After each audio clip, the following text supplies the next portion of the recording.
Scott, you're on the camera. Sorry. Hello, everybody. Welcome to Beale Street. We're here a little early. Beale Street doesn't come alive until after midnight, but we're here at 8 o'clock, quarter to 8. So this is how it is at 8 o'clock. We're vintage people. All right.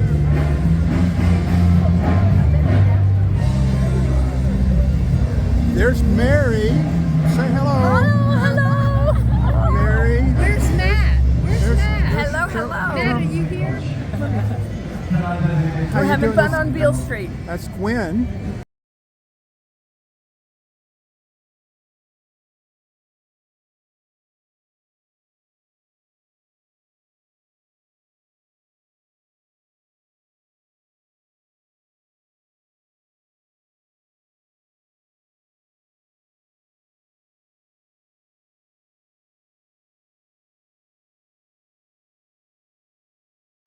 Okay, Scott Morris here. He's going to give us a tour of his medical clinic here in Memphis, Tennessee.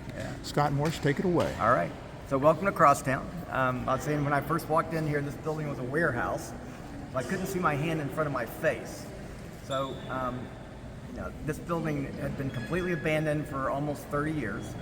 But in the renovation of the building, they removed 45 million pounds of concrete. Created Wow. 3 atriums like this. Oh, excellent. They removed 11 million pounds of concrete. All 3,200 windows were broken, and so they repaired and replaced them. It took a year just to replace the windows. Wow. And then they repaired and replaced 400,000 bricks. Oh my gosh. If you line them end to end, that's enough to go from here to New Orleans and back. Now, what was it before originally built, when, and what was the Yeah, purpose? so it was built in 1927 as a Sears distribution centers. So in the 1920s, Sears built 10 distribution centers around the country. When you think about it, Sears was Amazon before anybody thought of Amazon, but they quit publishing the catalog in 1992. All these buildings were abandoned. 2 were torn down, but they all have the same architect. So we're now the 6th to be fully restored. Seattle, Wonderful. Minneapolis, Boston, Dallas, Atlanta. So the building in Atlanta is Ponce City Market. It is 2 million square feet in size. It's the largest brick building in the world. Wow. Seattle's the home office of Starbucks, so it's 1 million square feet of coffee. Wow. And our building's right in the middle, 1.5 million square feet. Wow. Square footage, it's larger than the Empire State Building. Wow. So Church Health's the anchor tenant here. We have 150,000 square feet that surround this atrium on all 4 sides and the first 3 floors. Well, this is absolutely beautiful in this atrium right here. Look, to fully understand how Yeah. Church Health works, you have to understand our view of health. Okay. So being healthy is not about the absence of disease. The World Health Organization would agree with that. You know, who cares if you live 2 years longer if it means 2 years longer in a nursing home? You know, life for life's sake can't possibly be the point. Breathing in, breathing out. None of us are signing up for that.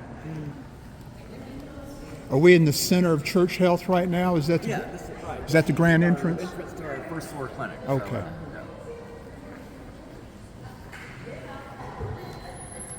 Gwen, you want to go? I'll be last.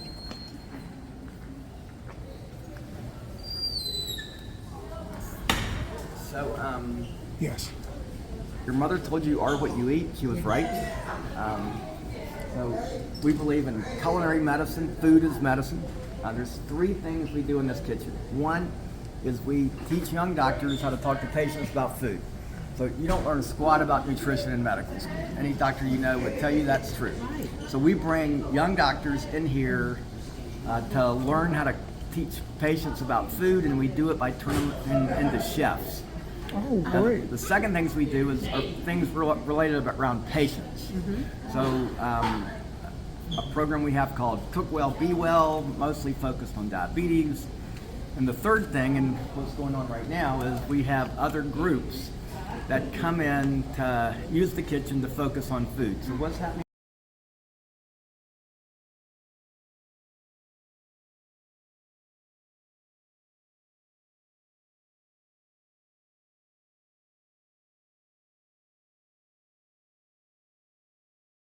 Okay, so in 2,500 pages of the Affordable Care Act, the words adult dentistry do not appear. It is not in there. Dentistry is an economic issue. You can't go from a minimum wage job to a better job if your teeth are all messed up. It is not going to happen. So fixing people's teeth, it improves their sense of self, it improves their health, and it actually helps them get a better job. So I see a guy who has a dental problem. He goes to the dentist, he can't afford the dentist. So he took measures into his own hands and he super glued his teeth together. What he didn't understand is that super glue will eat away all the enamel in your mouth. So by the time I saw him, his mouth was a total disaster. You know, this is America.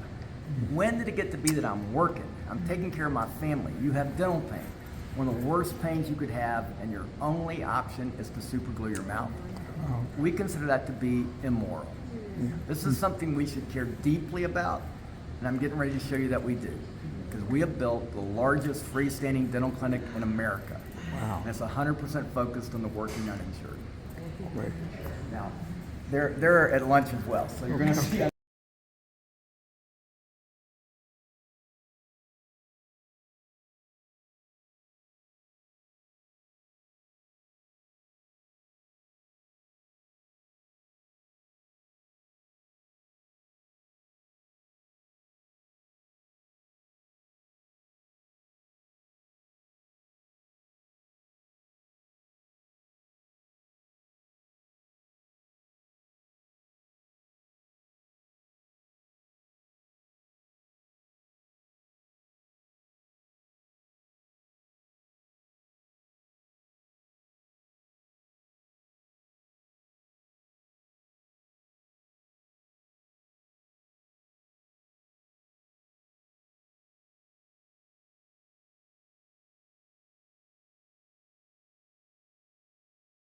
We're here in Scott Morris's office in Church Health on the 3rd floor, and he's giving us a wonderful VIP tour.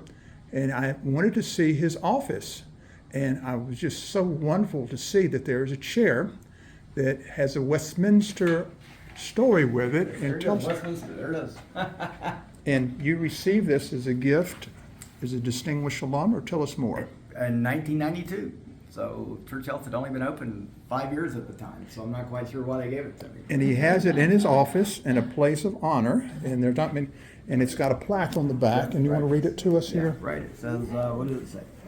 1992-93 Distinguished Alumnus Award, G. Scott Morris, class of 72. Well, for all the Westminster alums who are watching this, we're proud of Scott. All right. Class